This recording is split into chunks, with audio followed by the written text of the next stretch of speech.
some stuff to talk about. I do. Well, we got to talk about Spider-Man. That's what I was going to talk about. We're going to talk about the new Spider-Man. Who's writing that? Zeb Wells? Zeb Wells. Which was an interesting... The name's familiar, but I don't recall... He did some Spidey back in the day. I don't think it was... Well, he might have wrote during Brand New Day. Like, he might have been one of those revolving writers there. Which could explain why they're like referencing sins past and possibly won't in this. So yeah. So anyway, regardless, like I was like, okay, like after Nick Spencer's run, which was largely terrible for me. Yeah. Inconsistent art, unfortunately. Started strong. It started off, actually, you know what? I wasn't really feeling it at first. Yeah. It was just, well, because I hated how, like, it starts off and, like, everybody hates Spider-Man. Yeah. And everybody is pissed off at Peter Parker because... I didn't really care about the story at all at first, but the oddly art is what was keeping me. Right. So then you've got, like, so, of course, like, his 10-year horizon gone because as Peter Parker, like, when... Dr. Octopus was Peter Parker. Yep. He had done all these things, and it expanded it, and basically put Spider-Man beyond that whole Spider-Iron Man thing that he was doing originally, right? Though I'm talking about the period where he had the slightly armored suit with the green, like the emblem. Oh, that thing. Green. Yeah. That was very short-lived. Very short-lived, but that was like him, like becoming, like getting the Horizon up and running and being. And starting to become a tech guy and actually being made of money. Yep. You know, like Dan Slott's starting to taper off on his run to now go into like a 3-year run with Doc Ock as Peter Parker / Spider-Man. Sorry, the Superior Spider-Man. That's the one. Yeah. So anyway, so coming off the heels of that, and they're just like, yeah, you cheated, like you stole Doc Ock's ideas, claimed them as your own, right? So he lost his job, lost his everything. His whole life is in shambles, but it was like the Avengers like not wanting anything to do with him that threw me. I was just like what? This guy's a proven hero. Yeah. In fact, 9 times out of 10, when you ask people like these heroes what they think of Spider-Man, they all say he's the best of us. Yeah. He's the best of us. In fact, he's the best of us now. Like, it's literally like Cap is the only one that they'll go, that's the one. Yeah. It's Cap, and then it's Spider-Man. Just don't... Right after. Don't tell him we said that. Yeah. Because you won't know how to handle it, you know? And so I was like, okay, fine. And it took me, like, a couple of issues to get into it. But the art, I was like, yes. Yes! You know? The art was so good. Even though Peter and MJ basically just look like Mark and Eve still. Which, okay. You Which know is what? fine. I was fine. Like I wasn't fine. gonna argue. I was like, it's oddly. I wasn't gonna argue. Yeah, whatever. You know, and they were actually like heavily getting them back together, and I was like, okay, all right, like this sounds good, you know. And I've said before how I felt about the run ultimately, but I didn't like it. There's too much of this like dangling the carrot, and then like by the end of the run, like we still don't know what this thing that he did that caused Kindred to do this. Yeah. But that's his big secret, you know? And there was a bunch of plot threads that weren't even resolved by the end of his run. Even in the, like, fucking 5-issue epilogue that was supposed to be the end of the arc, right? Anyway, so then, of course, Spider-Man Beyond hits. Horrible. And mainly because of the way they ended it. Like, I mean, I didn't like how... You read it all the way through? All the way through. Really? I did. Well, I never touched it. Well, I was intrigued. Yeah. You know, you bring back Ben Reilly, and I'm like, okay, why? And like, basically, Ben Reilly now, or at the time, was part of the Beyond, and it's this shady corporation, right? And he was a, like, sanctioned Spider-Man, because I guess... Spider-Man, or Peter Parker sold the rights to Spider-Man or something like that, or merchandised him, and then they bought the rights. Okay. So he was their trademarked Spider-Man, okay? And what they would do is they would constantly mind wipe him, right? So he was wrestling with memories trying to come back, but also trying to be the hero that he believed himself to be. Because also, this is still Peter Parker. Mm-hmm. You know, he's just Peter Parker that lived a different life because of the circumstances being a clone, right? Yep. And I liked Ben Reilly when they first introduced the character. Oh, back in the 90s? You Yeah, know? that was like, cool. even then, I said, like, I still do this. Costume is cool. I love the costume.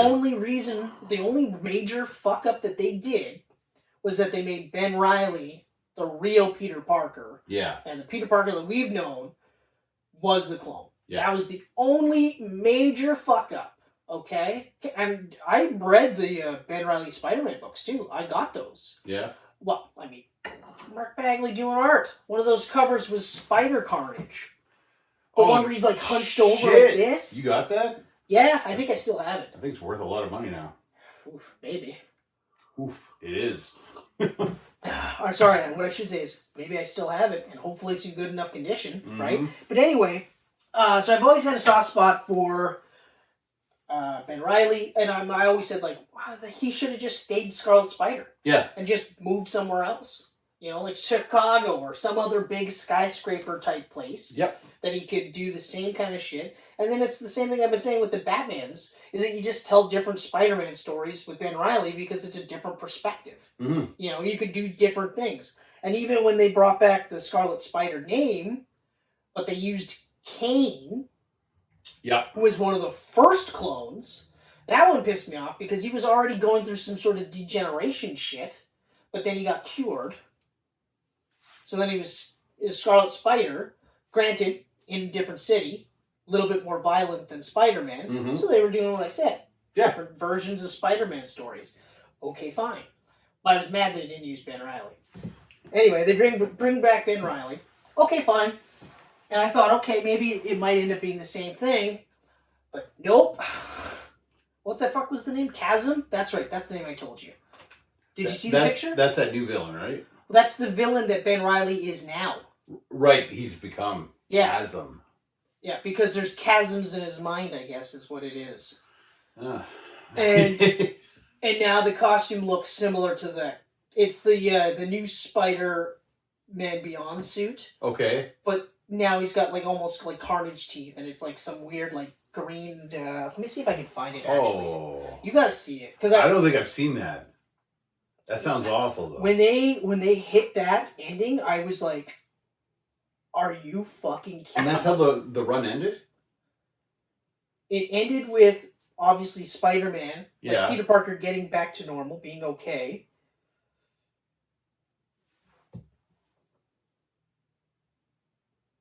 There is only a chasm.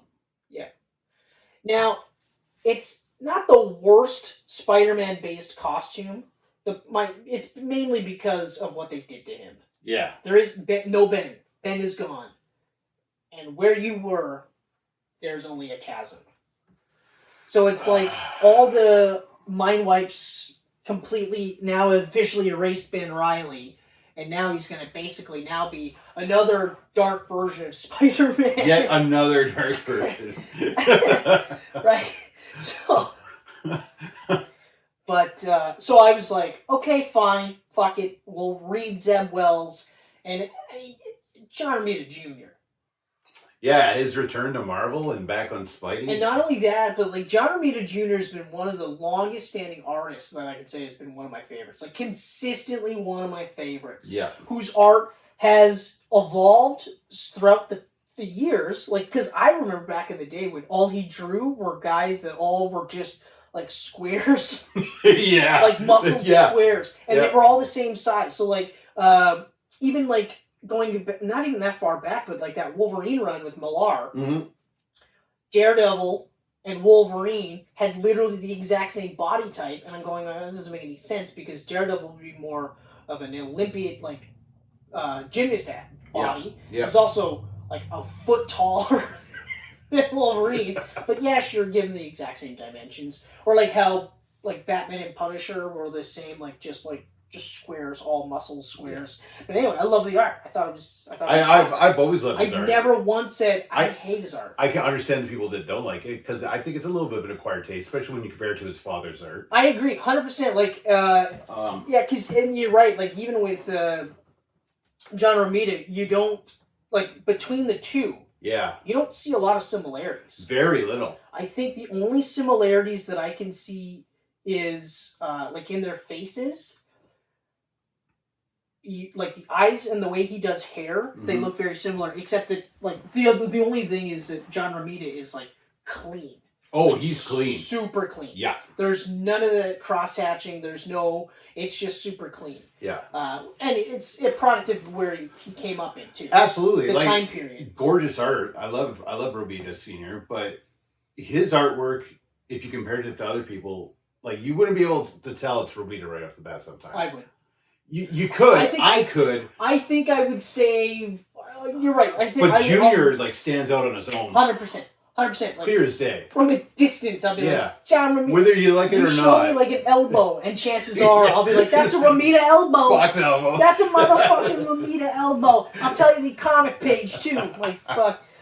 I'm not gonna be that far, but like, but anyway, but you're like, okay, fine. Yeah. And first issue, like first page, it does this thing where like Peter looks like he's gonna die, like it's just him, and he's like hunched over, and it's just like, oh, good, right?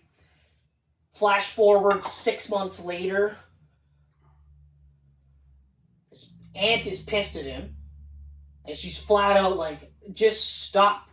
I'm sick of you lying to me. He's like, but you gotta believe me. And she's like, that's the problem. I'll always believe you. So you have to go. Oh. I'll see you on Saturday. I'd like you to come for supper on Saturday, but I'll understand. I don't think you'll make it. So like one of those deals. I was like, Jesus. All the hospital bills that he racked up while he was in the hospital, he didn't pay them. Aunt May paid a chunk of them, as much as she could. So he goes home to his apartment that he hasn't been there in the last 6 months. Yeah. And there's a debt collector there, and he's just like, dude, like, leave my aunt alone. She doesn't have any more fucking money. And the guy's just like, okay, but this still gotta get paid. And then, so his roommate at the time, they're not roommates now. He moved out because he's gonna get married to Tombstone's daughter. Was this the same one used at the beginning, the Boomerang or whatever? No, not Boomerang, but the African kid, African American kid, black kid, person of color, Robbie's son. Robbie's son. Yeah. Right. Okay, I forgot about that. Yeah. Well, during because there was the three Spencer of them together. run, he ends up hooking up with a chick. I can't remember what her supervillain name was, but her dad is Tombstone. Okay. Right. And it's actually kind of cool. One of the cool parts is like Tombstone and Robbie Senior Robbie Senior have like a moment where they're just like begrudging, like, look, we'll be cool because our kids are together. Mm-hmm. The second they're not, it's on, right? And I was like, that's cool. All right. Anyway, so he's like, Peter is a total dick to him. Like, he's just like, hey, Robbie. And he's like, oh, hey, Robbie, that's all you got for me after you haven't seen me for 6 months and I've been paying rent on this apartment that I don't even live in anymore? And he's just like, oh, sorry. Hey, Robbie, how are you? Like, that kind of thing. And I was just like, what is going on here? Now, obviously, it's like, they want you to keep reading to see what's happening, right? Yeah. But it's like, I just got through a run that started with everybody hating Peter Parker and Spider-Man, okay? Granted, it wasn't this bad. Yeah. Like, I didn't have, like, Aunt May lighting him up and just being, like, essentially, in her most politest way possible, going, like, hey, man, go fuck yourself. I love you, but... good for Aunt May, though. You're a piece of shit. He does this thing where he calls Mary Jane, and he's, like stalking her house, like her apartment, because they're not together. And at one point, like, he calls her, and she's like, you have to stop doing this. And he's like, I'm not... You have to... And she hangs up on him. Okay. All right. Okay, fine. So it's like, his life is in shambles. He doesn't have a job, so he has no job. He has an apartment until he can't pay the rent anymore, right? The cops still hate him because of the whole Devil's Reign. Yeah. There's still the follow-up from there. It's another thing I didn't like the way it ended, but I don't really... Whatever, fuck. I love Zdarsky in general. Could care less for his Daredevil run. Ah, man, it's crazy. I hope he pulls it off with Batman. It's tough. It's tough to say. I still check it out because it's, like I said, it's Zdarsky, so I'm gonna check it out, and I'm sure it'll be good. Mm-hmm. I'm hoping, but who knows? I think he might have had a little bit too too free a reign with this. Well, I guess it's easier, right? Because Daredevil's kind of in his own little corner. Of Well, and that's what a lot of writers have said. Whereas Like, Batman's like he's front and you've center got like now. tons of arcs where people are like, "This is one of the best comics of all time," and the reason is because he's not Spider-Man. Yeah. You know, he's not Batman. He's not Superman. Although Superman, I guess today, to some degree, you can kind of fuck around with because nobody knows how to write him. But anyway, it ends with Mary Jane in a relationship with a new guy and 2 kids that look like Mary Jane and Peter Parker. Now, What? yeah. That's not why I hate the book, though. Or at least I'm not excited with the run. It's everything up to that point. Like, I had... The ending wasn't spoiled, but I was told it was one of those. You gotta tune in next month for the next part in this, right? So I knew something was up, and then when I got to that part, I was just like, okay, I mean, I'm worried, distinctly worried, that it's gonna be another 75, 86 issues of just nothing happening. Yeah. And just like limp dick trembling, or not trembling, but just this limp dick effort where we're like, you're on Spider-Man, you know? Like, I'm not saying Spider-Man has to be constantly like happy-go-lucky. I'm a Spider-Man fan. I've been a Spider-Man fan almost my entire life. Like, it's Spider-Man, Superman, and Batman. Those are the longest running. Yep. When I was a kid, those are the toys I had. Yeah. Spider-Man was later on because I had the Superpowers toys. Yeah. Oh, me too. Right? All the superpower toys. But I mean, like, I made Mom get me a red face mask, right? And red gloves. Mm-hmm. And I had a red jacket. So I would wear red gloves, that face mask, that red jacket, blue pants, and red socks pulled up to here. I was fucking Spider-Man, okay? I did the same with Superman and Batman. I dressed up like them, right? I played around my house. I know that, and also every one of these characters, doesn't matter which one it is, you have to tear them down to build them back up. Yeah, absolutely. There has to be some form of adversity. There has to be something where, like, Matt Murdock at some point has to get beat the shit out of by one of the bad guys. He just can't beat it, right? Like Akari, for instance. To the point where now Matt is legit scared because this character has all his powers, plus he can see. Yeah. Right?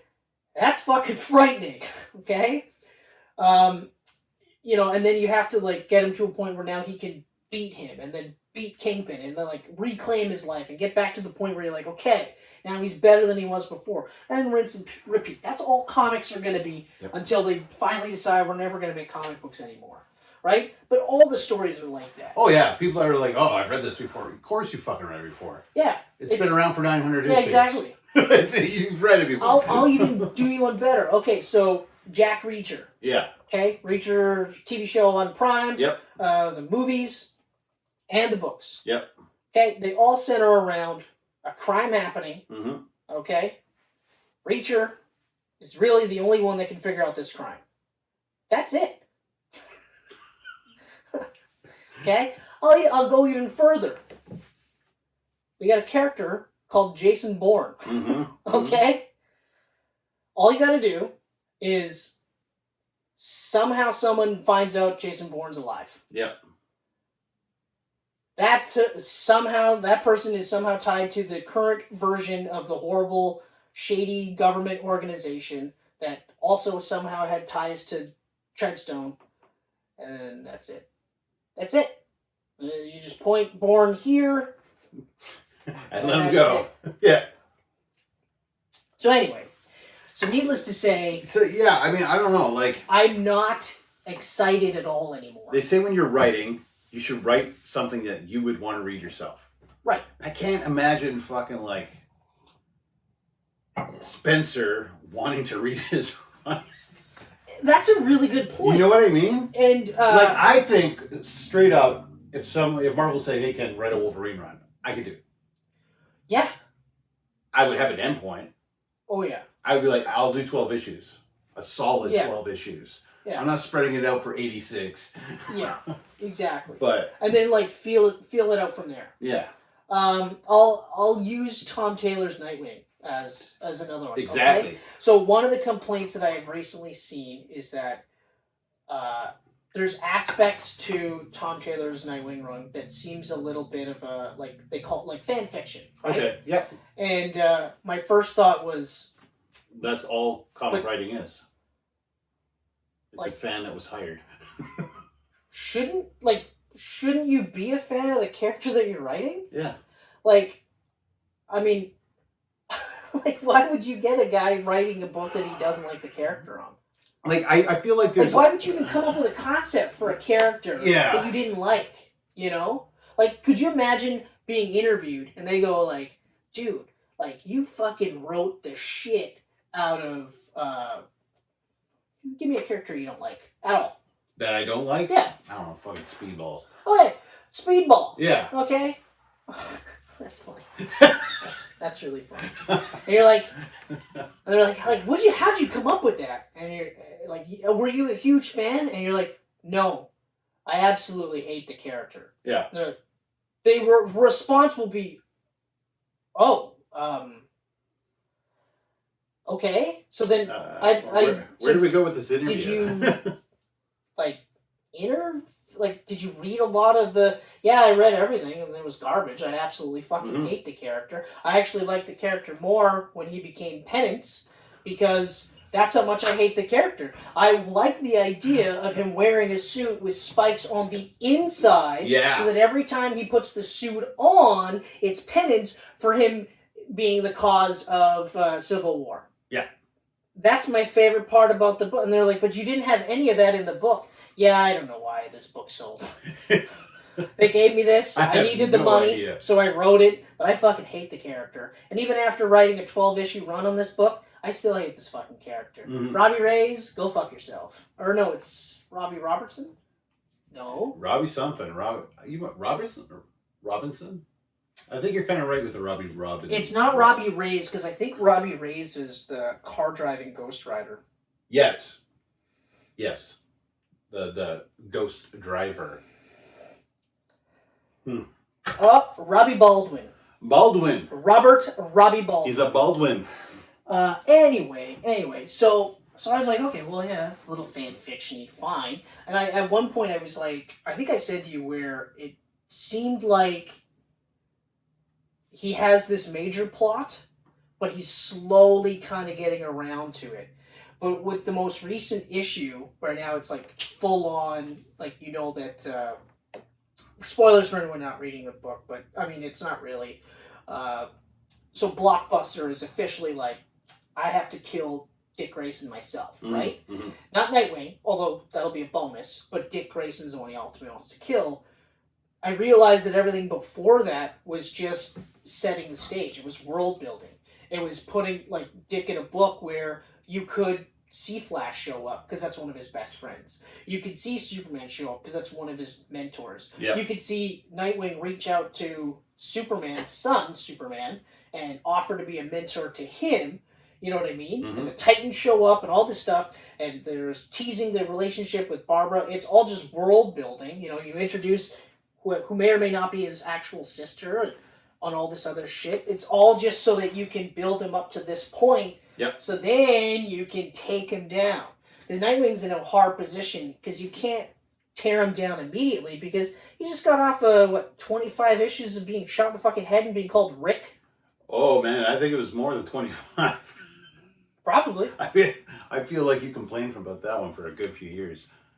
I'll complain about it for the rest of my life. Yeah. It was one understandably of the so. dumbest editorial decisions. Rick Grace. I think about it now. I've said it plenty of times. There was their way of trying to get Dick Grayson or Nightwing into that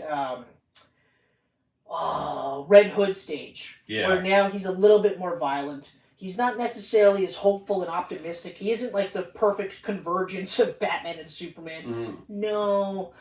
You know, now he's Rick Grayson. Yeah. You know, now he drinks beers and he beats the fuck out of guys. And He's making like Moon Knight. He's got split personalities. Yeah, but wait till you meet Richard Grayson. But then I think the ultimate goal was then at that point then they'll go, now we can kill him. Now we can kill him off, and nobody will bat an eye because they hate Rick Grayson. You know, even though killing him off in Infinite Crisis would have been nuts. Like, I almost think they should have done it. just to see how, like, I would have been like, they fucking killed Nightwing! Yeah. Fuck! But to see the fallout ripple through the DC universe, that's where you're like, that story is kind of interesting. That would have been huge. That would have been then like... to see the rebirth. Yeah. You know? Like when Captain America fell. Yeah. And they had all those one-shots and miniseries exactly. of the whole universe like reacting. All you ever Superman in the 90s. All you ever hear is when it comes to the like DC hierarchy in terms of leaders, Superman and Nightwing. And it's just like that. And if you ask Superman, he'll go, oh, Nightwing's a better leader than me. And then the opposite will be Nightwing going like, no, it's Superman. Yeah. You know? Yeah.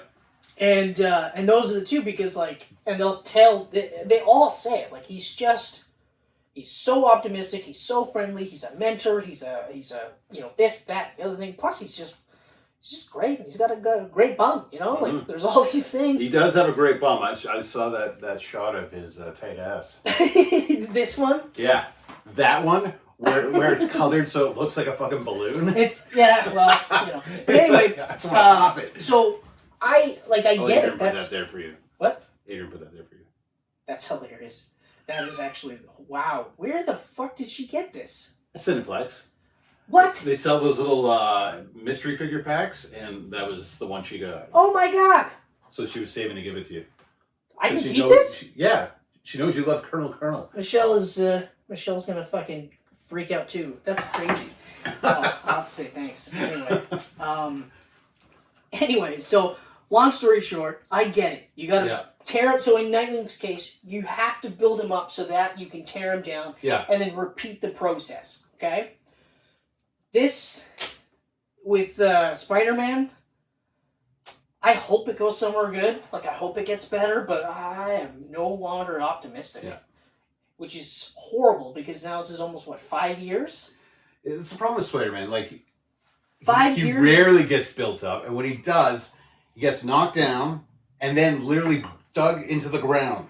Like now you got to crawl and then build yourself back. Well, even the way Slott ended Spider-Man's run was pretty much Spider-Man.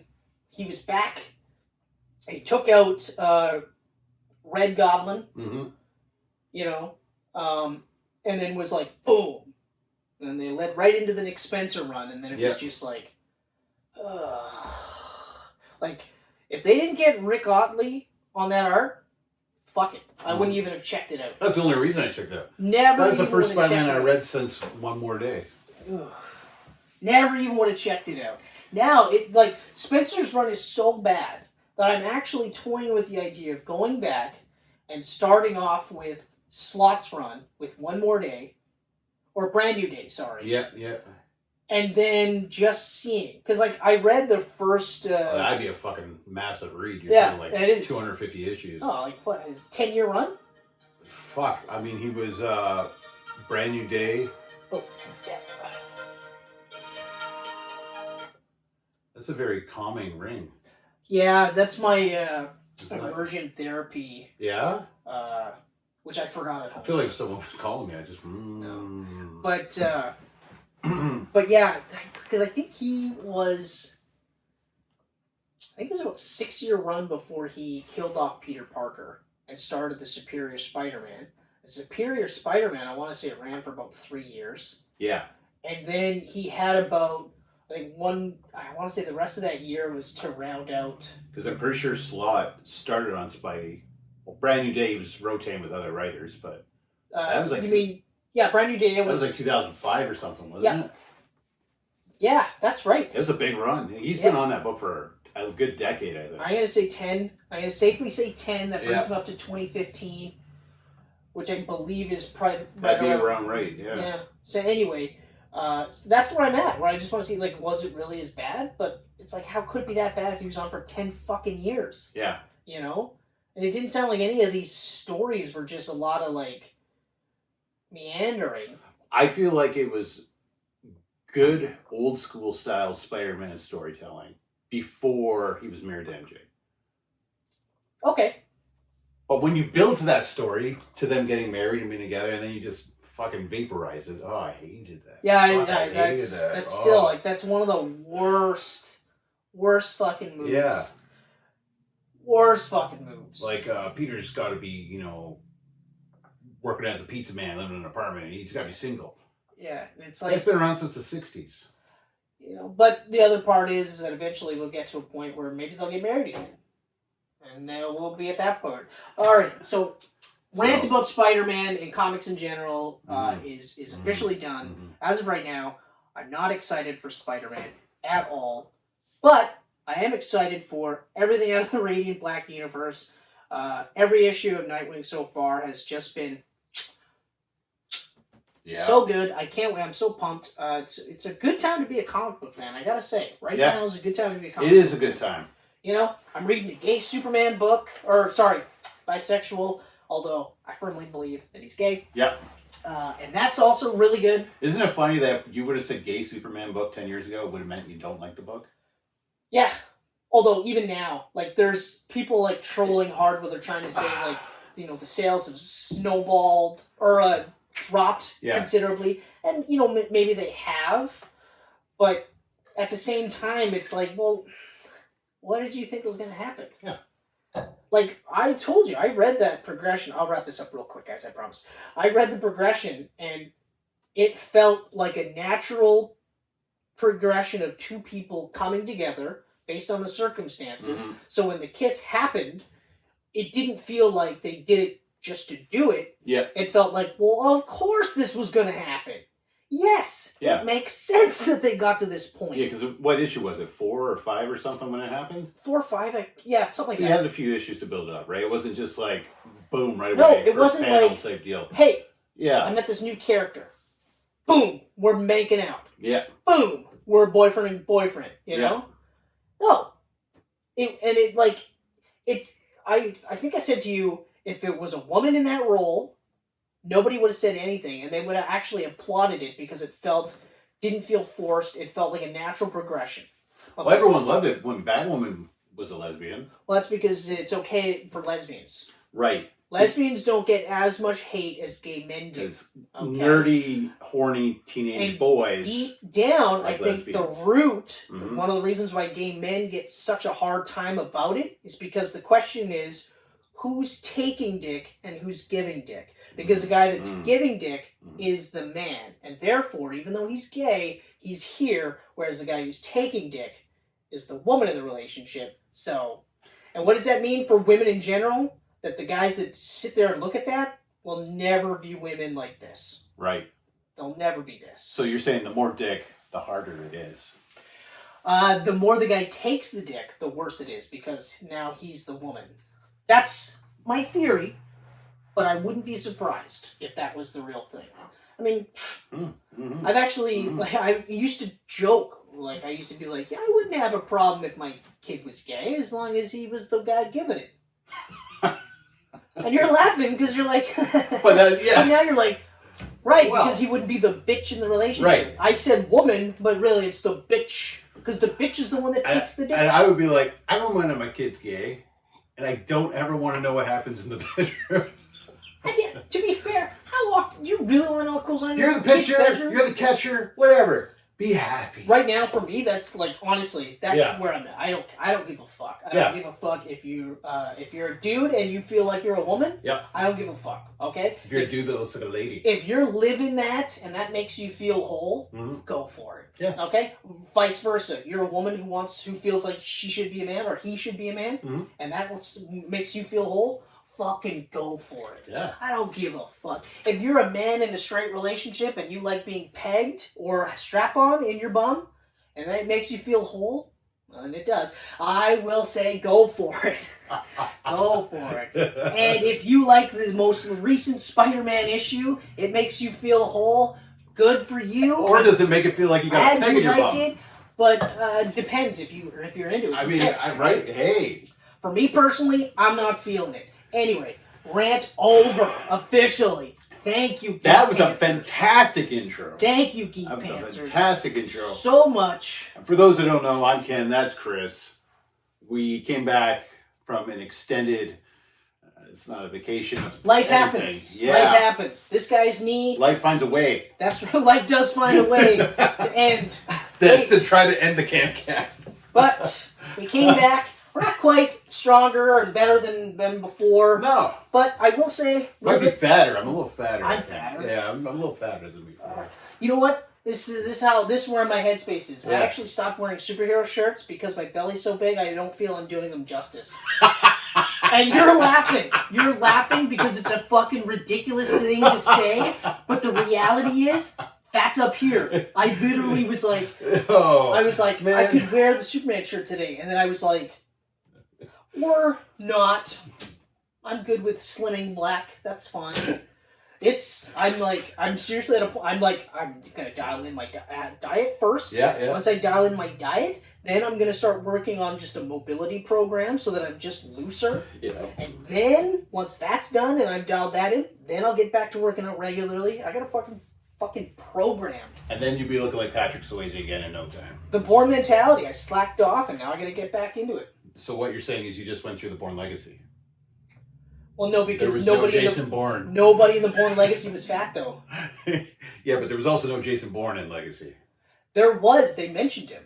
Yeah, I mean... And I think they showed a picture of him, or a clip. I think they showed a clip from Ultimatum. Yeah? Okay. Does that count? I don't know. I'm trying to make you feel better about the situation. I appreciate that. Yeah, you're I welcome. do appreciate that. Right. I'm not in the position where I can take compliments right now. No. Mentally, I'm just like, you fat fuck.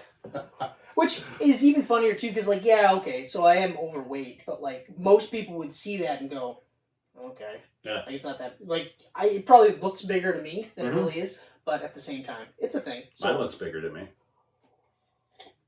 Anyway, so Geek Pantsers, enough about all that. We're back. We're ready to fucking rock and roll. And to start off with one hell of a bang, we're going to talk about one of the most talked about superhero movies in recent memory, Morbius. Yeah. For the last, 3 years? Because it should have came out Yeah. 2 years ago. Yeah. Right. All right. Okay, so Morbius was released in 2022. Mm-hmm. It had a budget of $83 million. Okay. Mm-hmm. Now, both movies that we cover, I'll tell you right now, did that whole sliding budget thing. Yep. I just went to the top number. The bigger the number, that's what I'm going with. I'm not fucking around with this. Yeah. Well, it was between 75 and 83. It's 83. So it's 83. Yeah, it's 83. Just fucking say 83 million. Yeah. What a weird number to be in between. Box office, 156.3 million. It made the money. Not a lot, but it Didn't did. break even. No. That's the key thing. So A, it didn't break even, and B, more importantly, hasn't made any money yet. Yeah. Okay? We'll see what happens when it's in rental stage and DVD purchases. There's ways that they can recoup that. Mm-hmm. Like we learned with was the Batman, actually. The Batman was one. No, that wasn't the Batman. There was one movie recently that they were James Bond, where they were saying, like, guys, it's not a bomb. We made money. They said that about James Bond? Well, Didn't that make almost a bill? Well, yeah, it was like just under 800 million. That's a shit ton of money. And that was like before the streaming and video on demand and stuff. And that's what they said. They said, like, guys, like, don't worry about us. Mm-hmm. Don't worry about James Bond. Like, yeah, COVID fucked things up, but it made this much money in the box office. Yep. We still have video on demand coming up, and we still have DVD purchases. Mm-hmm. So we'll be fine. It's gonna make money. We'll be okay. It'll be okay. So, it was directed by Daniel Espinosa, and I didn't recognize the name, so I thought I would do a little bit of a search to see what other movies he did, and I was pleasantly surprised to see that he did Safe House, Okay. which I thoroughly enjoyed. Good movie. One of those, like... One of the two more serious Ryan Reynolds movies in the last decade. Yeah, but it was, like, it was one of the better ones. Like, I remember, Crazy Aces or whatever. Lucky Aces. Oh, Smoking Aces. Smoking Aces. Yeah, yeah. And I remember that one, and I was like, okay, all right. And I saw the Safe House, and I was like, no, this is a better fit for Ryan Reynolds. And Denzel Washington. It's like, really? Like, Jesus fucking Christ. And then he did one of my favorite, like, alien-type movies, Life. Oh! Yes! And when I saw Life, I actually... Life is so fucking good. I clicked on it because I was like, is it the same Life that I'm thinking of? And it is. And it also had Ryan Reynolds. Yeah. So now, imagine my surprise that he directed this movie, which we'll get. Yeah. Written by Matt Sazima and Burke Sharpless. Sharpless. Yep. Burke. Yeah. Produced by, this is where I can kind of see some problems, Avi Arad. Is he dead? No, but he does, in parentheses, need to stop. He needs to, like, people need to stop going to him to say, hey man, let's help make our cinematic universe. Okay? No. We're okay without him now. I almost feel like he's retired now. And they just keep putting his name on, kind of like they did with Stan Lee. Because at the end of No Way Home, they had that, we would like to thank Avi Arad for his many years of help. I'll give you credit. I'll give him credit. I will not take anything away from him starting. Unless No Way Home was his last movie and he produced this 2 years ago when it was supposed to come out. Regardless. He does need to stop. Okay. Okay, he's past the point. It's like Vince McMahon. He's past the point where he's getting these great ideas. Yeah. So he needs to stop, and other people need to step in. Yeah. I will say, for the sake of argument, because we referenced Vince McMahon, this Austin Theory, could very well. Like, I see a lot of the younger guys that are like the Ortons and even the Roman Reigns. I see a lot of that there. So there is the potential for him to be the next big guy. Anyway, Matt Tolmach and Lucas Foster are the producers. And I didn't do producers where the other movie just because I was like, fuck it.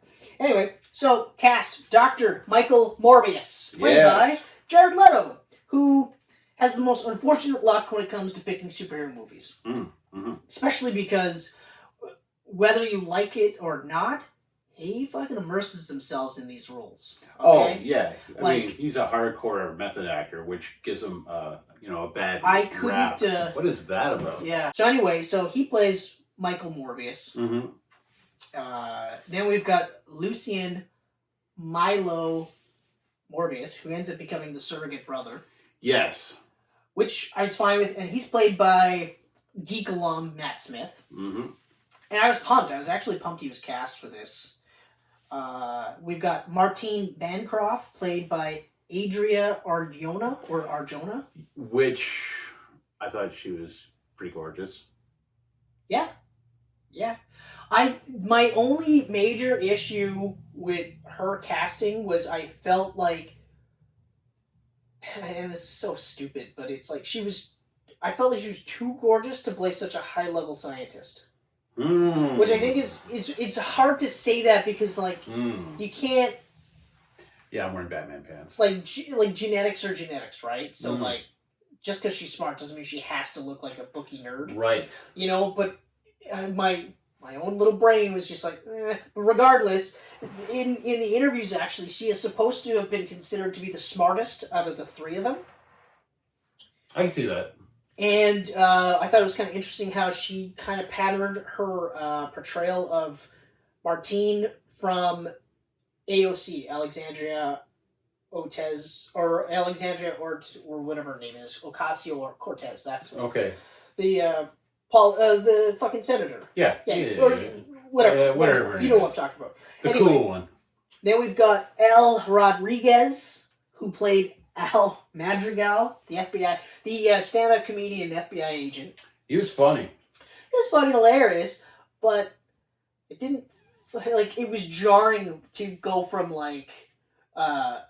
borderline horror flick with a vampire eating dudes on a boat to cracking jokes. Yeah. The line where he goes insanguination, I looked it up. I was like, oh. He's got good one-liners all the way through. But I don't know. It just was like and part of this is just because I watched it twice, which second time around, this movie's fucking boring. Is it?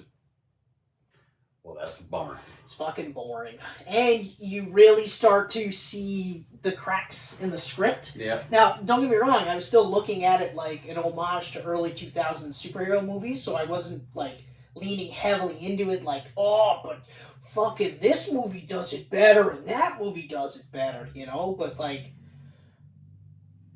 see, I still don't think it's the worst superhero movie. I almost feel it's more of a crack in the editing rather than the script.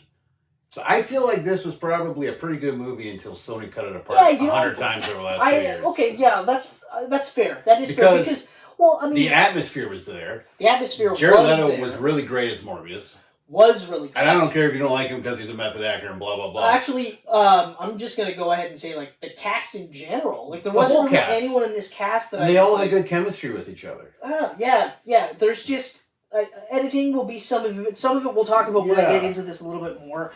Then we've got I skipped him. Dr. Emil Nicholas, Jared Harris. Oh, the great Jared Harris. I saw him. I was like, why did you do this movie? Man, I love that guy. The only reason I watched this movie because of the morbid curiosity, because I like watched a camp copy because I was like, is it really this bad? And then I saw him and I was like, well, it can't be. It can't be, exactly. I was it's like, Jared Harris. Anyway, so he's the mentor / father figure to both Morbius and Michael and Milo. Then we got Simon Stroud, Tyrese Gibbons, who is an FBI agent who may or may not have a robot arm. At one point, he had a robot arm, and it was in a trailer, which I don't remember seeing, but it was in I've seen it since, and it was, in fact, in the trailer. And then that's it. They make some reference to how Michael Morbius's artificial blood helped save him, and that's it. I found it to be a very weird role for Tyrese to take. He signed on for 3 fucking pictures. Yeah, as like random agent guy. Well, the worst part is that like they did the stereotypical like, you know, I'm gonna hunt you because I'm the FBI agent and you're wanted for murder. Yeah. And then of course it's just like, oh, you weren't really the killer. Well, now we can be buddies. Mm-hmm. You know, and I was like. And I thought that was something we were going to see in Venom 2, but obviously we didn't. No. But anyway. Finally, we've got, I don't know if you're familiar with this, Adrian Toomes. Ah, yes, Adrian Toomes. Is called the Vulture, and he's played by one Michael Keaton. Yeah. Fantastic actor, fantastic character. In this movie. So, all right. Hi. Overall, I'll go with my first impressions of the movie when I first watch it, and like I said, right away I was like looking at it like, oh, this kind of feels like an homage to early 2000s movies, superhero movies, right? Mm-hmm. So, like, you know, at the time you had Spider-Man and X-Men as like the standards, right? Yeah. And also we were starting to get close to the Batman Begins period too. So you had these 3 big, huge superhero movies to the point where people are going like, holy fuck, right? And unfortunately for Morbius, it felt like the kind of that same idea where they're like, we'll just make superhero movies out of everyone, okay? So that's why we got a Daredevil movie that didn't do that well. Then we got a Ghost Rider movie that didn't do that well. And isn't it the same director? Of what? This? Isn't Daredevil and Ghost Rider the same director? Oh, yeah. Mark Steven Johnson. Yeah. So they went, hey... Yeah. You struck out with Daredevil ultimately, but we'll give you Ghost Rider. Good luck. And okay. Then, now, having said that, Ghost Rider, in my opinion, is a worse movie than Morbius. I like Ghost Rider, though. I know you do. I was bored out of my skull. I don't like the second one. Nobody does. Okay, and that's also. I think that might be the worst, but then again, I forgot about the Fantastic Four movies. And, and I'm not even talking about Fan-Four-tastic.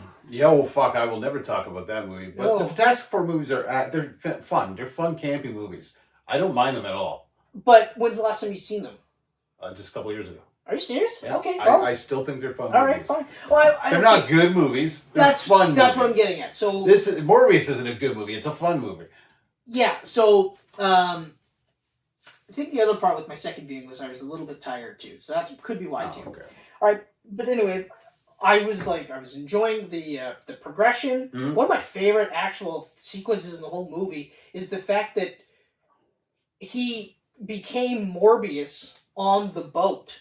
Yeah. Okay, and it has nothing to do with anything that happened on the boat, except that it's interesting because like in Bram Stoker's Dracula showed up in England in a boat. Mm-hmm.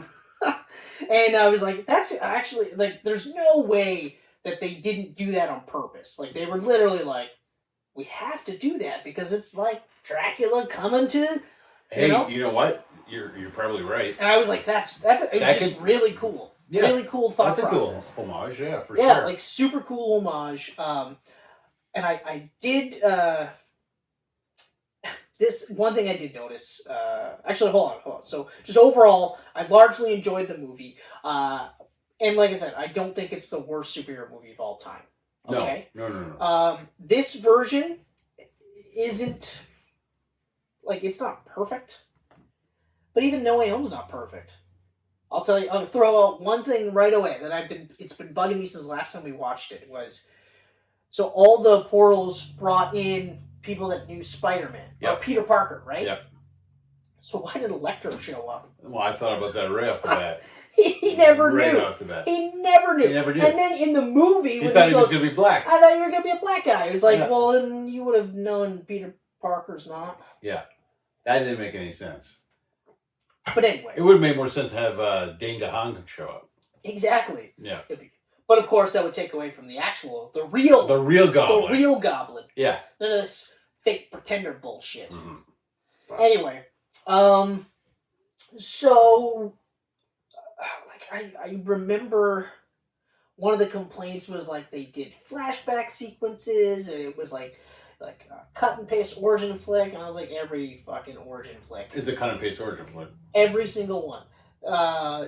Deadpool makes you think it's different because the way they shoot it, but it's a cut and paste origin flick. Like, it really is. There's no way around it. So I threw that argument out. And then they were like, the CGI in the final fight scene, they said it was kind of hard to make stuff out. Yeah, that's my major one right and there. That is 100% true. Yep. It's just a flash of colors, so you don't know what the hell's going on. And the other part of the problem was that, like, so when Morbius does his shadow teleporting thing, purpley, they do like smear Nightcrawler Bamf. Yeah. Right? Yeah. And it's that like puff of purple and black. Yeah. Matt Smith's character did the exact same thing. And I was like, couldn't you just do a different color? Yeah. Like, couldn't you make it like white? Because he was wearing white a lot, but so then that's all you see is just like this. The camera's just like flying across the city, and you just poof, poof, poof, poof, poof, and like, I don't know what's going on. Yeah. And this is on the big screen. I haven't watched it on my TV yet. It reminded me of Hulk. Yeah. The Ang Lee Hulk, though. It reminded me of Hulk, Spawn. Yeah, that's right. The final battle in Spawn. That's right. That was a fucking clusterfuck to follow. And even Venom. And Venom especially. The Venom and Riot for recent fight. memory, Venom and Riot. Yeah, you couldn't even tell who was who in that fight. Like when they did the pull apart with the symbiotes pulled apart to show who was who, you were like, well, they had to do that. Like someone in the editing was like, well, we gotta do that so they know who's who, and they're like, oh right, yeah. Instead of like making Riot a different color. Yeah. Or like a distinct color. Like I know you don't want to do red, because obviously you don't want to do red. And you don't want to do yellow, because I think Toxin's yellow. Yeah. You know, but something like fuck. I don't even know what color Riot was in the comics. Was he purpley color? I can't honestly. I don't even remember. There's so many symbiotes in the comics now. Yeah, it's insane. Yeah. Speaking of which, I didn't even read any of the new Venom run. Me neither. I wrapped it up with King in Black, and I was like, actually, I read the first two pages of the first issue, and Eddie's son is Venom. Yes. And I was like, oh, okay. I missed a lot in King of Black, so I stopped. And then I was just like, I still have to get back on the Venom run just because it started off incredible. Yeah. So I'm like, I gotta read that. But I also didn't check out any of the Hulk after that first issue. I've only read the first issue so far too. I read the first issue and I was like, I don't know how I feel about this. And then I was like, I don't really care to keep reading it. I'm going to read the first 6 issues because that's the Otley arc. And I do like the idea. It's different. Titan. The fact that why wouldn't Hulk have a Hulk? Yeah, which is an interesting all these concept. characters So have their own Hulks. So so I will eventually read it, but I don't know. Like, I think I'm with you. I don't know that I'll go past the 6-issue run. All right. What about you? For Morbius, that you liked. Give me something that you liked that I haven't mentioned. Well, that I haven't touched on. Okay, so let's see. So I like Jared. Yep. Fun superhero flick that remind me of the '90s. I actually found that to be kind of refreshing to go back to the feeling of the early 2000s. Yes. Because now, I mean, DC is such a clusterfuck. It's either really awesome or fucking awful. Or what the fuck is happening? Yeah. Like, what are you thinking? And then the MCU, as fun as they are, every movie's the same when you think about it. Almost every movie. Almost every movie's the same. The only other part that is, nothing feels consequential right now. Yeah. And, like, I know that they're building towards Phase 5 and Phase 6. Like, even Kevin Feige's like, we're now working towards Is the there next phases 10 years. still, though? Because it's so confusing So he's now. like, we're now working for the next 10 years of movies. And I was like, okay, cool, that's great. So it just felt like they're really just dragging their heels until we get to Doctor Strange. Once we get to Doctor Strange, that's where we get a clear-cut idea of where they're going, or like almost a clear-cut idea of where they're headed. Yeah. It's like when we got to Avengers, and then at the end they introduced Thanos, so we were just like, oh fuck, this is where we're headed. Holy shit. Because then it didn't matter that it took another, 5 years to get to him, right? Yeah. Because that was a constant building point. We knew where the end game was, right? We think it's going to be Loki, but now I'm hearing reports that Loki's not going to be, or not Loki, Kang. Yeah. Kang isn't going to be on the level of Thanos, And I don't think so either. I see Kang as being the Loki of this. That's right. So he's going to be the point where we get to here to introduce the big ones, which I think. Because let's not Doom and Galactus are coming, and Doom and Galactus are the big threats. They have to, and honestly, who do you follow Thanos with? You don't follow Thanos with Kang. No. Okay, a time traveler. Yeah. Who may or may not have ties to the Fantastic Four, depending on how they want to spin it, right? Mm-hmm. But that's where they're at. I think once we watch Into the Multiverse of Madness, once we watch that one, that'll give us the clearest idea of where they're headed. Yeah. Anyway, this one, what else do I? You mentioned the chemistry. Chemistry was great. Chemistry was great. The chemistry was great with the trio, right? It was great with the father in there. The editing, I'm gonna have to say you're right. I think you're right, and I also think it's like higher ups were putting their fingers in this too much. Too much. I think it's a mix of that and a mix of them having to make this fit in after No Way Home and Venom 2, because this was supposed to come out before those two movies. Yeah. Why it just didn't come out before Venom 2, I have no idea. There was no reason for it. Yeah. They could have done it before Venom 2.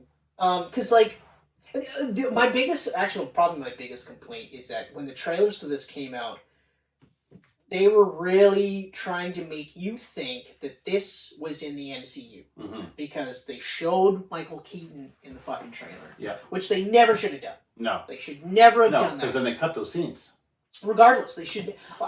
They shouldn't have done that, but they should never put. There were scenes in those trailers that I was looking forward to seeing in the movie. Of course, I was pumped when I saw that. I was like, "Oh, I wanted to see Morbius regardless." Yeah. Okay. And if they would have brought Michael Keaton in earlier, have him puff into this universe earlier, and have that whole movie for him to build to the stinger that we got, okay, maybe it would have made a little more sense. Yeah, except that wouldn't he have been put back to his own universe by now? Like, I don't get why he came over here anyways. exactly. Like, oh my, okay, well, we mentioned Electro, so it could have just been one of those where it just shit happens and he was sent there. Okay? I want to save I don't want to go too much into the fucking Vulture shit, because that's one of my biggest complaints of this movie. Yeah. But, like... I feel like this movie actually lost a star simply because of the stingers they put in. Oh, my God.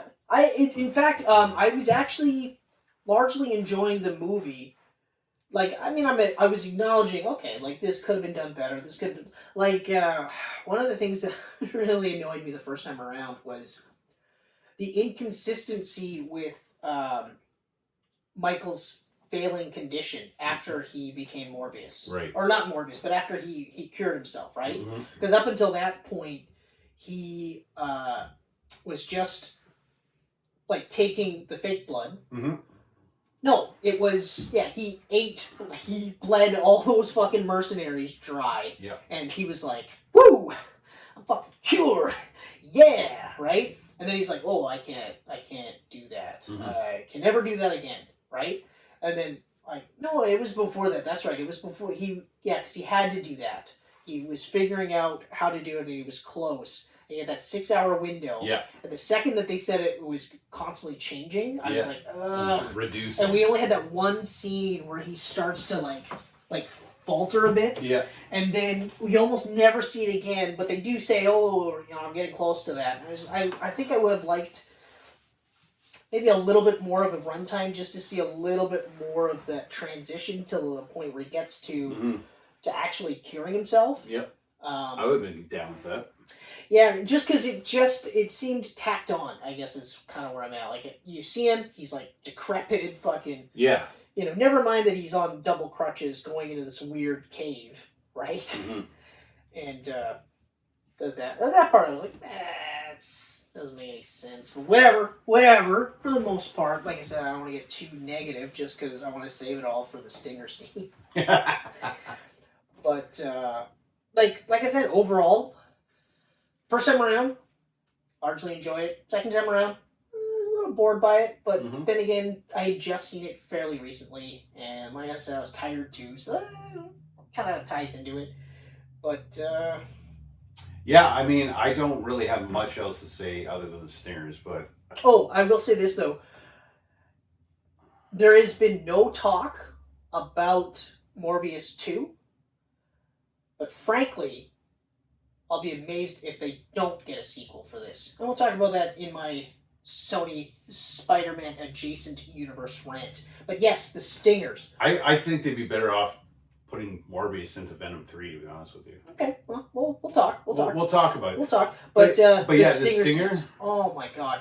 Like, we just talked, so yeah, I think, I agree, should have been sent out before Venom 2. 100%. Yep. It should have been sent out the way it was before Venom 2. Absolutely. Okay? You can, like, play around with the time, or the different dimensional multiverse stuff after the fact, okay? Yep. But they were already building towards it, so you could have had, and the same thing with Venom 2, where that portion of the movie occurred during No Way Home. So that's how you could justify Toomes showing up. Like, because you even said, like, you could have had him show up. Oh, wait, no, I think you said the reverse. I think you said his Toomes would show up in MCU. Yes. And then go, and get the gear. Wait a minute. Whoa, this is cool. Take the gear and come back. Yeah. And I was like, yes, that would have been a better way to do it. And I wouldn't be surprised if that's kind of what they were... Because that's what they were trying to go for. But they fucked it. They flipped it. I don't necessarily think that it's partly because of No Way Home, because by the time this was ready to go, they knew what they were doing with No Way Home. This wasn't where, when they were talking about it, because originally Kraven was supposed to be the bad guy for the Spider-Man 3. And now I do think that they still would have done the Doctor Strange spell aspect. But I don't think they were thinking of getting Toby and Andrew at the time.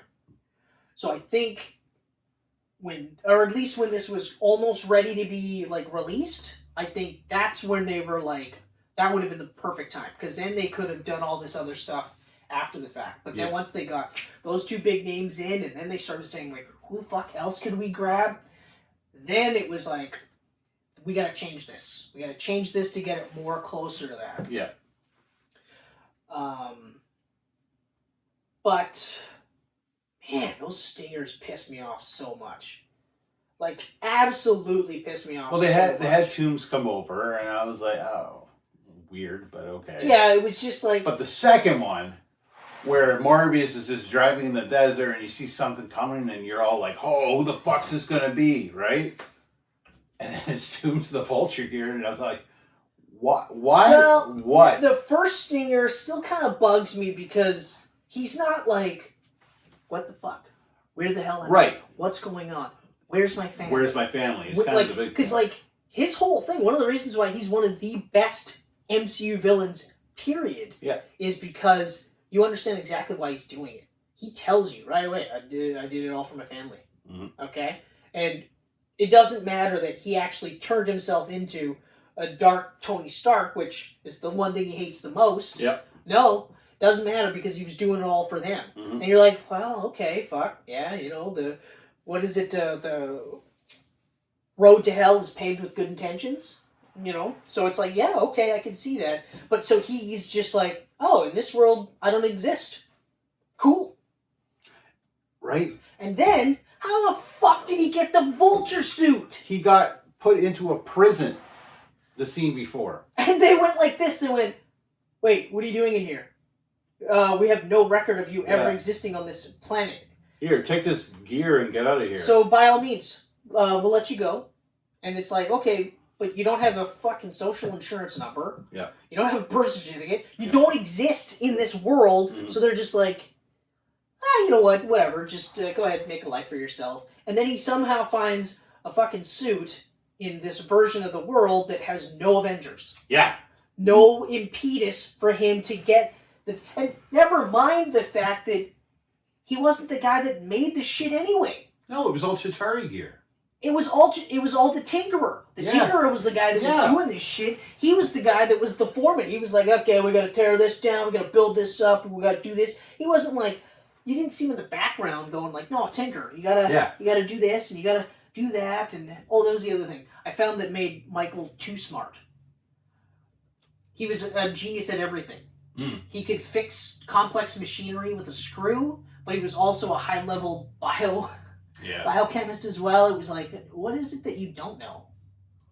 When you sit around crippled your whole life, I guess you look at YouTube videos. Yeah, fair enough. You teach yourself with Facebook. Yes, Facebook. That's right. So, but anyway, the Stinger is by far the thing that made me the most mad about this movie. And I told you, I said if they didn't include the Stinger, I would have liked this a lot more.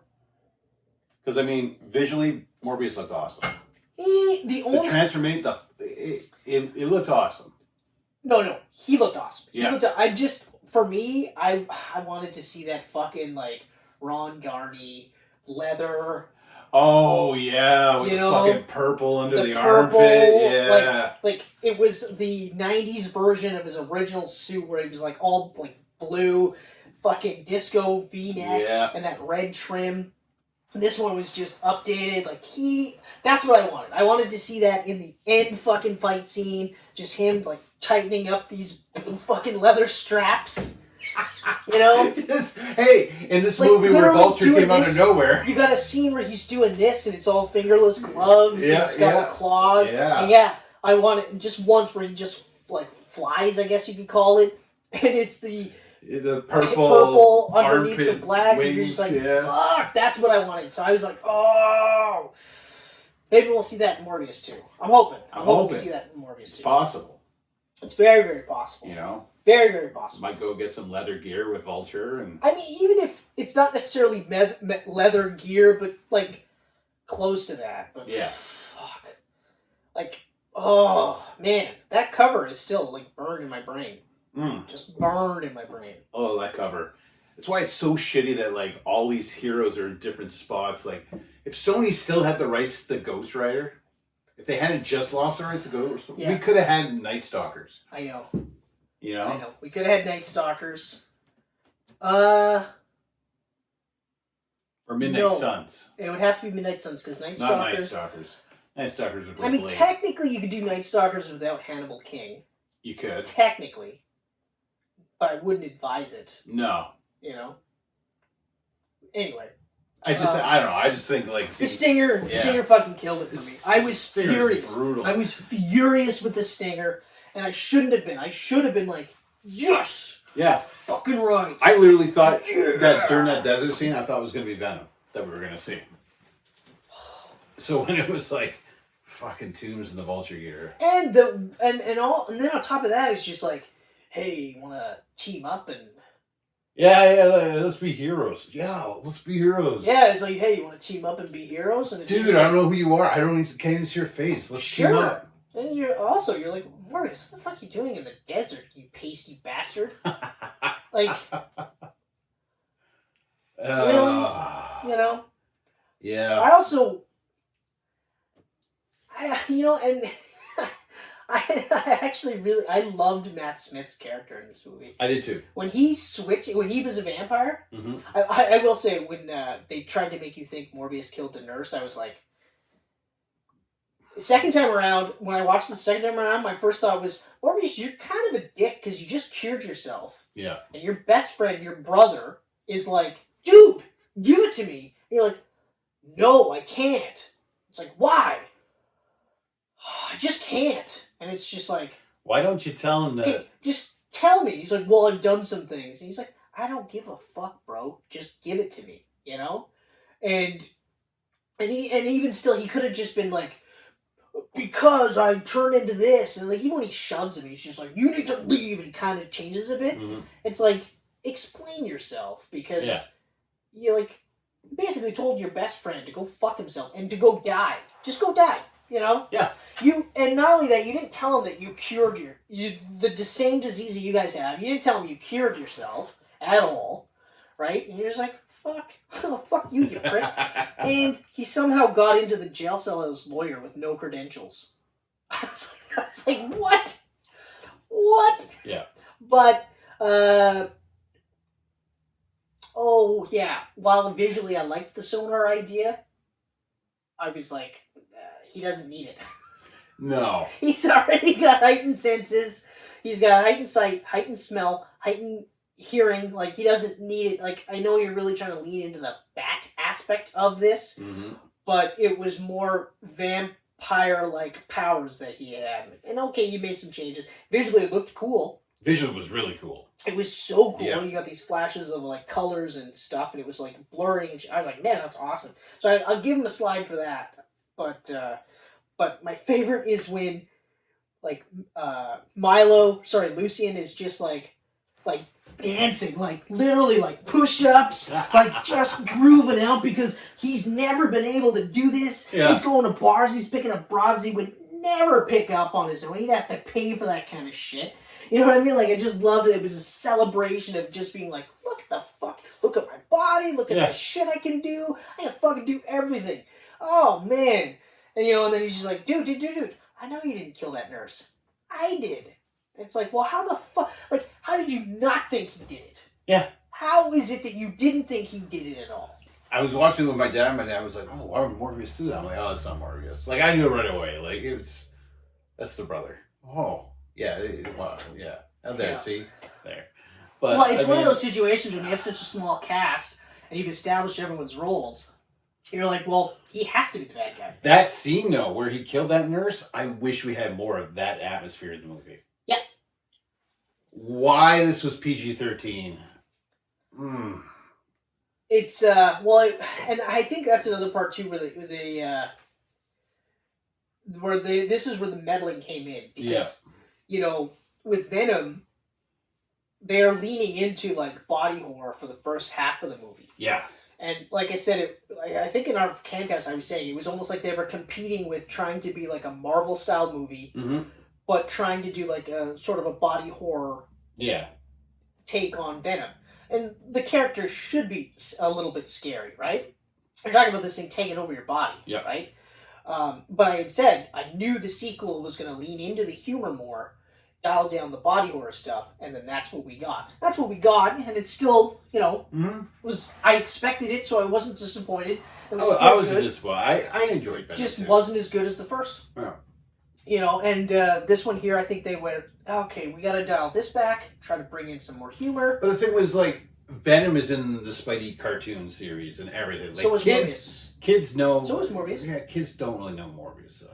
No, we would also for the '90s cartoons, but Morbius isn't really in anything Spider-Man related these days. No, but like he was in this '90s cartoon. Yeah, and they did change it so that. Oh, and he had those fucking hands on his bells on his hands. Yeah, the like leech points on his hand. Yeah. Which, and when I saw that, I was like, I get it. Yeah, I get it. It's a kid's cartoon. You can't exactly like in the same cartoon where you have Punisher firing lasers and not hitting anybody, and Blade. Okay, Blade vampire hunter, not killing any vampires. Yeah, I get it. I understand. But yeah, so all in all, yes, I will watch this movie again. All in all, it's not a bad movie. I don't think it's a bad movie at all. I think. Don't know yet if I will own it though. That's where I'm at. I don't know if I will own it just yet. I'm on the fence with that. Yeah, I am on the fence. I'm on the fence. So, anyway, do you have anything else? No, I'm done with Morbius. Okay, so let's go into this. I talked about Morbius 2. Here's why I think they'll do Morbius 2. Okay? Because El Muerte, the movie, is apparently in production and going to be released in 2024, starring Bad Bunny. Now, I don't care who the fuck is starring in this movie. It could be anybody. Yeah. Any Latino actor at all. Okay? Good for Bad Bunny, I'll say that. Good for Bad Bunny if this actually happens. But what the fuck? We're already looking at a Craven movie that I disagreed with. We shouldn't be doing a Craven movie. Hold on. We're also getting a Madam Web movie, which we shouldn't be doing, okay? Unless Madam Web is somehow going to be like into this multiverse, sort of like this is why things are happening. Yep. Maybe if we use that to explain it, but I don't care that is it Dakota, what's your face? Dakota Johnson. Yeah, the fucking 50 Shades Girl. Yeah, 50 Shades of Grey and Don Johnson's daughter. Yep. Like, okay, again, good for her, but this role, Madam Web gets her own fucking movie? No, but Spider-Gwen doesn't get her own fucking movie? Like, seriously? What they're doing is very strange. They're trying to do the same thing that MCU did and the same thing that DC tried to do, but they're doing it similar to DC where they don't know what the fuck they're doing. Sorry, go on. I was defending them for a while. Oh, yeah. Because Venom, okay, sure. Yeah, you do Venom with Spidey. Morbius. Which got picked up for a third movie. I'm like, okay, Morbius, yeah, for sure. Yep. Craven, I was like, Craven doesn't need his own movie, but there is some cool story there where you could probably make a movie out of it. You could potentially do it, but like... Yeah, but and the casting is good. Aaron Taylor-Johnson is going to probably be pretty good. I'm not griping about any of the cast. Have you heard me once complain about the cast that they're getting for these things are great.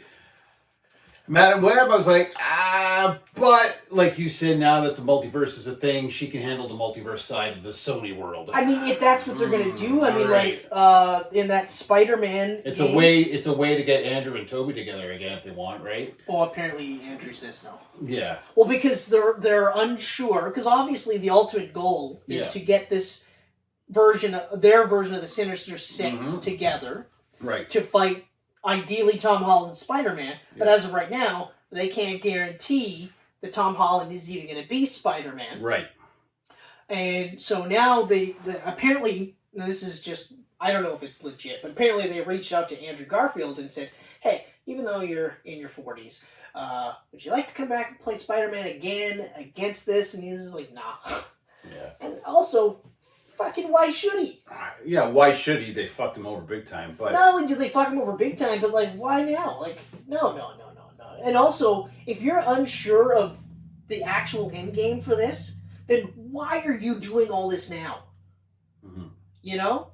There's other Spider-Man characters that you could be doing. So many. They could do Miles Morales. I said Spider-Gwen. You could do Miles Morales. They could have introduced Miles Morales. One person was like, Wait a minute, you're trying to do a Latino Spidey character and do El Muerto instead of Miles Morales? Exactly. He's half black, half Hispanic. What the fuck? That's like Yeah. That's like the lottery for fucking hitting your ethnics. This dude was in 2 issues of Friendly Neighborhood Spider-Man back in like 2006. I said it to you in a text. I said it, okay? Yep. I have an encyclopedia knowledge of superheroes to the point You do. where even you go, yeah, chances are Chris will know. Why are you remembering that? Yeah. Yeah, you'll go, if he doesn't know, then it probably doesn't exist. Yeah. I didn't know who the fuck he was. Yeah. I went, El Muerte? Who the fuck is El Muerte? Yeah, and Marvel character. I was like, what? Then I did a quick Google search, and I was like, oh, he's in 2 issues, and Spider-Man accidentally almost killed him, but then didn't. Then that was it. And then that was it. And then he's never been seen since. Mm-hmm. And he hadn't been seen, and not even referenced since. Okay, yeah, sure. That's the guy. So that's the guy to do it. Yeah, so like, why? Why? Oh my god. So, I don't know. Like we talked about, there is so many characters in the Spidey universe. Not even Spider-Man really wants. There is villains that you can make movies out of. I'd rather see fucking established villains get their own movie over this guy. I'm not the biggest fan for Mr. Negative would be a good movie. Okay, but like even then, see, like I don't understand this idea that Sony has with bad guys having to get their own movie. Right. Okay. There's plenty of heroes. Because they were pushing for bad guy movies around Way Andrew back. Garfield's time. Yeah. Because the idea was, after Amazing Spider-Man 2, the idea was Sinister Six. there was going to do a Sinister Six movie, and then it was going to lead into Amazing Spider-Man 3. Yes. Okay? Yeah. That was the whole goal. But that's an entire movie of an Avengers-style... That concept was Avengers-style movie, but with the Sinister Six. And even that, at that point, I was like, no, don't do that. Mm-hmm. Don't do that. You've already kind of introduced a lot of the characters, or the concepts at least, in Amazing Spider-Man 2. Mm-hmm. So all you have to do is, with Amazing Spider-Man 3, hit him. At the beginning of the fucking movie, hit him with all of the 6, or maybe 5, and then save, or 4 right away, and then save like 1 or 2 for the midway point, to the point where you're like, there's no way Peter can get out of this, right? And then at the end, he does, because he's Spider-Man. Yep. And that's just how it is. And then, okay, all right, fine. But I even now, even Black Adam, I was like, I'm still just like, yeah, but I mean, he's largely, I know technically he's an anti-hero. I know technically he's considered an anti-hero. Yeah. And obviously with The Rock being, or Dwayne Johnson, being, whatever the fuck his real name is, Black Adam. Yeah. I can't remember what his real name is, but anyway, he's obviously going to be more of a superhero. Mm-hmm.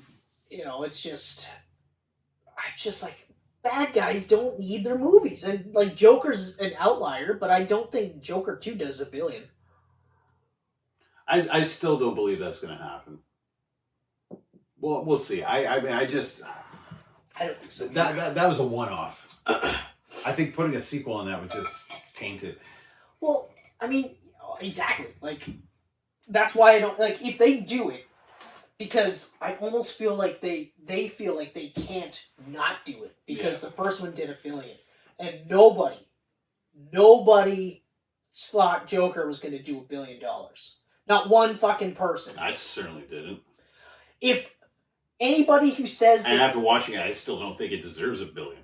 If anyone watched it and said that it does $1 billion, I'm going to call them a fucking liar. Yeah. They're like, oh, I knew it was going to do $1 billion. You're a fucking liar, okay? Mm-hmm. Because, honestly, you strip away the Joker aspects. Yeah. Okay. It's just another crime movie. It's not even that. It's just another character study movie about a guy who has mental health issues. Mm-hmm. It's an incredibly well-acted, well-written movie. And we touched on this on our Camcast before. Like, I thought it was an okay movie with one of the best performances ever. Exactly. But to say that to guarantee it would do $1 billion? No. Yeah. Look at the Northman. Ah. It's bombing now. Like, it's Bombing. considered a bomb. And that's fucking awesome. And I was like, I saw the trailer, I was like, this looks fucking amazing. I was like, oh man, I wish we could just get a Thor movie like this. I was like, this looks fucking amazing. But even that movie, I was like, but there's no way. What's another one? That the one with, oh fuck, that period piece. Ben Affleck, Jodie Comer, the Ridley Scott movie. Oh yeah. Yeah. Fuck, what is that called? The Last Duel. Yeah, The Last Duel. They're all like, oh, it was a surprising bomb and this and that. And it's like, no, it's not. Even in before times, even before COVID, that's one of those movies where I'm like, that'll be critically acclaimed, but it's not going to be $1 billion prospect. Yeah. It'll do money. It'll probably make its money, maybe make a profit, but it's not going to be just like money. Like those movies No Way rarely Home make money. Unless you're Gladiator or Braveheart, they rarely make money. Exactly. And also, it's what the fuck? It's a timing thing. Yeah. Right? Like Braveheart and Gladiator came in and around that same time. So they were actually looking at it like, and that's why like Achilles, or not Achilles, Troy came out. Yeah. And all those, Alexander the Great, all of those came out. Alexander was a bomb. Huge bomb. Troy didn't bomb, but it just made it. Yeah. Just made money Just back. made it. And I mostly made it on the back of fucking Brad Pitt. Oh yeah. Mostly because people were like, look how jacked he got. Mm-hmm. Holy shit. I gotta watch that again. I loved that movie. Troy was a good movie. It was fucking really good. Yeah. I didn't like Alexander the Great. No, and it was like fucking 4 hours long. Yeah. So long. But like, I mean, so many movies are so long and it's like you don't even feel it, right? Yeah. But anyway, so I honestly, I feel like, well, I know what they're, like, obviously they're trying to get a cinematic universe together. I get that. Yeah, I understand that. But stop. Just stop trying. I mean, fucking Tom Cruise was going to lead a dark cinematic universe. Mm-hmm. That was supposed to be the big thing. And the movie bombed and killed. Mm-hmm. Like, and I think a large part of it is that they're saying, well, no, I mean, if Marvel did it, and and DC was doing it, like they were getting there. The dark cinematic universe would never worked because not everyone loves monster movies. No, so that was not going to happen. That was a niche thing. It's but even like Godzilla, that universe, like it's 2 fucking characters in this whole franchise. Exactly. That's it. And it works because those are the 2 most popular types of those characters. And the last one was planned as the last one, and they're only making a 5th because that one made so much money. And that's exactly it. But it had an ending to it. Exactly. You know? A god above the earth, a god under the earth. Yeah. Perfect. You know, and they made it in such a way that they could keep doing movies. Yeah. And I'm glad that it was such a huge success. You know? But even this, so even if Morbius was smash success, like even if it did the surprise numbers that Venom did, okay, because like nobody thought Venom was going to do 800 million, no one, okay. You and I both, we thought it was going to be a bomb, okay. Then when it came out, we watched, we thought it was really good. We were still just like, it'll make its money, it'll make profit. That's it. We didn't think almost $1 billion with Venom, and then unfortunately. Venom 2, they went like this. Yeah. They just went, people are kind of going to theaters, let's just do that, and then we'll do this, you know, and it's very unfortunate that I mean, it still did okay, considering, but Venom 3 is greenlit, El Muerte is greenlit, Madam Web is greenlit, Kraven is greenlit, I'm sure Scorpion's gonna get his own fucking movie too, like, fuck. People love Venom. Venom worked. And it worked. Morbius,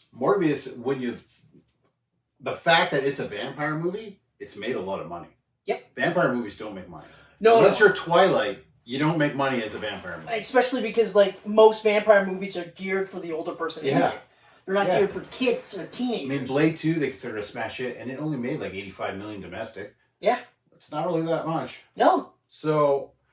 I know, and it's tough because... Like, I don't know, Sony. Like, I understand them wanting to do their own cinematic universe. I get it, but at the same time, stop trying to make fetch happen. But That's all it is they're all trying to make fetch happen, and we all watch the movie. You can't make fetch happen, Gretchen. Marvel started their universe with Iron Man, Thor, Captain America, Hulk.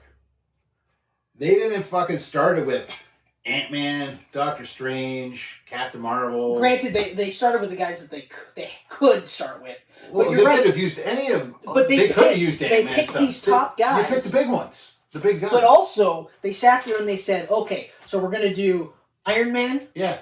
Actually, it was Iron Man, Incredible Hulk, Iron Man 2, Iron Man 2, Thor, Captain America, Avengers. Captain America, and Avengers. Yeah. But they knew that they had it mapped. That's the problem. They don't really. I mean, I'm sure they have some sort of a map going, but it's like, who's picking these fucking characters? Like Venom, Morbius. Okay, I'm gonna shoot those off to the side because Venom was a no-brainer. Yeah. Venom was a no-brainer.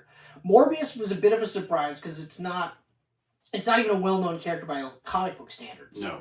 Okay? But I'm going to put him off to the side because there was always the possibility that based on the character and even just the idea that people would have gravitated towards it. Yeah. Okay? Yeah. And like you said, like vampire movies don't do as well, which I actually am kind of surprised by because I'm a sucker for vampires. Me too. But whatever.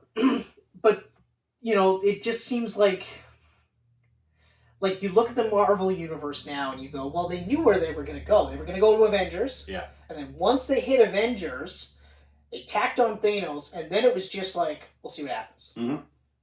Avengers, all the movies were hits all the way through, okay? Then Avengers smashed it, and that was one of those ones where it was like, it made $1 billion, and people were just like, it fucking made $1 billion! It fucking made $1 billion! Yeah. And you're like, oh, fuck. Yeah. And then it was just like, then it started becoming the Billionaires Club, because then it was like, Right. The Dark Knight, and Dark Knight Rises, you know, and like Iron Man 3, because Iron Man 3 was the first. Because believe it or not, 10 years ago, there was like, what, $2-3 billion movies? 2 maybe? Yeah. Avatar. Yeah. Titanic. Basically James Cameron movies. There's more than you think, but a lot of it too is like with inflation, there's a lot now. Yeah. But if you don't count inflation, you don't count very just little. clear cut. Yeah, it's very little, very little. Up until 2012, in Avengers camp. Yeah. Jurassic World, $1 billion. But that's what I'm saying. So now, prior to that, like even just looking at because we'll be talking about the Batman, and the Batman is depending on what you count. If you count Batman v Superman, then The Batman is the 4th highest grossing Batman movie. If you don't count it, then it's the 3rd highest grossing. Because up until that point, they were making around the $400 mark. Yeah, okay? yeah. Like even Batman Begins was just under 5. Yeah, that didn't make a ton. Not at all. But then again, Batman was coming off of Batman and Robin at that time. But regardless, and no one really knew who Christopher Nolan was either, right? It was that. It was like they were kind of, and it was like, yeah, sure, you're coming off Batman and Robin, but it was like, yeah, not really I don't want to say an untested director, but an untested blockbuster director. But the other part was no one was thinking this was going to be, like, they were like, yeah, this will be a new franchise, sure. Yeah. But they didn't think. And Christian Bale wasn't a big actor, right? Nope. I mean, Equilibrium was a bomb. Like, Rain of Fire was a bomb. Like, he did a lot of good stuff that didn't make a lot of money. Yeah. So. Like, it was, I think even American Psycho, I don't think that. Nope, that didn't make money. That was a bomb, too. Yeah. But that was one of those movies that people were like, yeah, but watch this guy. Yeah. Watch this guy. And even, what the fuck was it? The Machine? The Machinist. The Machinist, yeah. I think he did that right after he did that in between Batman Begins and Dark Knight. Because I remember he lost all his fucking weight and then put it all back on for Dark Knight. I actually thought he did that before Batman Begins, but they released it afterwards. Because if I remember correctly, he actually, when he gained all that weight back, he actually gained too much for Batman Begins. And then they were like, you gotta thin out a bit. Because he was too big. Oh. But I could be wrong. Maybe the shot. Because I'm pretty sure it came out in 2007, like in between the two Batmans. I want to... Yeah, but when they released it, though. Yeah. That doesn't mean... Like, a lot of movies are made and then they release it years later. Because then he also did that Rescue Dawn where he lost all the weight again. Yeah. Yeah, so... Yeah, And now he's like, I don't. Now, if I'm Bale, I don't think I'll ever do any other weight shit anymore. Yeah. Let someone else younger do it. I love that meme going around where it's like, tell her you look like Christian Bale, but don't tell her which one. Which movie, yeah. There's like The Machinist. There's fucking... Ripped, fucking fat and bald. Yeah. Yeah, Cheney. I actually want to see Cheney, though. Because I really like Christian Bale. So, okay, Yeah. So getting back to the Spider-Man adjacent universe... Who knows? They're doing the DC thing right now, just throwing stuff at a wall. Yeah, it's literally... See what sticks. El Muerte, though. Yeah. El Muerte. I said that would have been a fun cartoon. That'd be a fun, like, Big Hero 6 style animated movie. Yeah, or like Hit Monkey type of thing, which I Yeah. still haven't watched yet. But like something along those lines where you can kind of like sort of or even like Harley Quinn, where you're lampooning Spider-Man without actually having to show him, and you can show other like villains. Yeah. Well, like Nick Spencer's Secret Lives of Supervillains or whatever, like the Sinister Syndicate, and just like kind of make them jokey or whatever. Something to that effect. That you could have done that, but like, what the fuck, man? I mean, look, in the MCU, Scorpion, they made him Latino. Okay? And even in Into the Spider-Verse, they made him Latino. Okay? Alright, now I'm not advocating for supervillain movies, but why not Scorpion? Do you think El Muerte is going to be in the Sinister Six? Why the fuck would El Muerte be in the Sinister Six? He's not even super powered. Yeah. Okay? But Scorpion could have been in this movie. And at least there I'd be like, I don't want to see a Scorpion movie, but I'd rather see a Scorpion movie than fucking El Muerte. Yeah. I don't know. Sony must have saw him at Royal Rumble and went, hey, look it. We have a wrestler character I don't right even here. fault Bad Bunny. Like, fucking right, sign up for a movie. Why not? You know? Go for it. I don't blame him, but I feel bad for him that the one he chose is going to fucking likely bomb. My gut tells me, though, that this won't actually get made. This is the one where I think they're going to hear so much shit that somebody is going to go, okay, this has got to go. Okay? Seriously, this has got to go. We can fit something else in here. This has got to go. And also, where are we with that giant truck of money for Tom Holland? Yeah. Like, seriously. What's going to happen? This fucking kid in.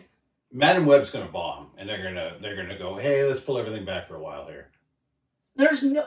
Craven, I think, is going to make some money with Russell Crowe and Aaron Taylor Johnson in there. That one I'm going to... Actually, I can't even say I'll hold off on trailers, because nowadays you get a trailer like... The first Morbius trailers was like, yes. Yeah. Fucking rights. I was down with it. Fucking right rights. away. And even like when they were showing you new trailers for the movie to come out, I was like, okay. All right. Yep. And then immediately you're like, oh, it's a garbage movie? That's what everyone is saying? And you're like, that's what they say about every movie that's not Marvel. Okay? 100%. I'm not going with critics anymore, and I'm especially not going with fanboys on They say that about every fucking Marvel movie. Yeah. If it's a Marvel movie, it's a fucking masterpiece. Tell me, if Morbius had a Marvel Studio stamp on it, would it be god-awful? They would think it's the fucking second coming of Jesus Christ. There it is. And if anyone sat there and shot apart the script like we just did, they'd be like, oh, you guys are just haters. Yeah. There's fucking haters. Probably like DC movies. Yeah, I do. I like DC movies. I do like DC movies. It's a shame that I have yet to finish Justice League, because I probably will borrow that movie for a while. I'm going to finish it, but it's like, that was like right when it happened. I know. Halfway through. I know, but yeah. I was going to ask if you guys finished it. I was like, he'll let me know when it's time. Nope. Yeah. Nope. That's too bad. He would have liked it. Yeah, well. All 4 hours of it. Well, that's the thing. Like, some of those movies, I was breaking it up into, like I'd be there for, like, an hour and a half. That was the nice thing with Zack Snyder's Justice League, is had the chapters, right? Yep, half an hour, like, hour and a half one day, then an hour and a half two. Like, man, the one that hurts the most, he was so pumped to see the new Spider-Man movie. And I was like, I couldn't stream it. I couldn't get a way around streaming it. So I was just like, you know, we gotta get like another month, and then I'll have it and we'll watch it. Because when we watched Spider-Man Far From Home, and they outed his. He was like, "What? How does he get out of this?" I did not expect that reaction, but he was awesome. like, "Whoa!" And I was like, "That they pick up the next movie picks up right after this, and I can't wait for you to see it." And he's like, "Oh, when does it come out?" And I was like, "It comes out in April, so everything's good, everything's fine." Yeah. That's the one. That's the one that stings the absolute most. Fuck. Yeah. Anyway, so ladies and gentlemen, it's been a long time, okay? But as always, Kenneth and I really appreciate the fact that you guys continue to support us with your subscriptions and your likes. We've gotten a handful of likes here and there. Comments too, which is always nice. It's the same old story. We love you. We appreciate you. We enjoy the fact that you want to see us on YouTube and Instagram and fucking Facebook, and geekpantsmedia.com and Twitter. Okay, although I don't know about Twitter with the upcoming Twitter news. We'll see what happens there. And then, of course, the people that listen to us on SoundCloud, Apple and Google Podcasts. I mean, you guys are fucking amazing. And who knows? Maybe we might be on Spotify sometime soon. You never know. You never know.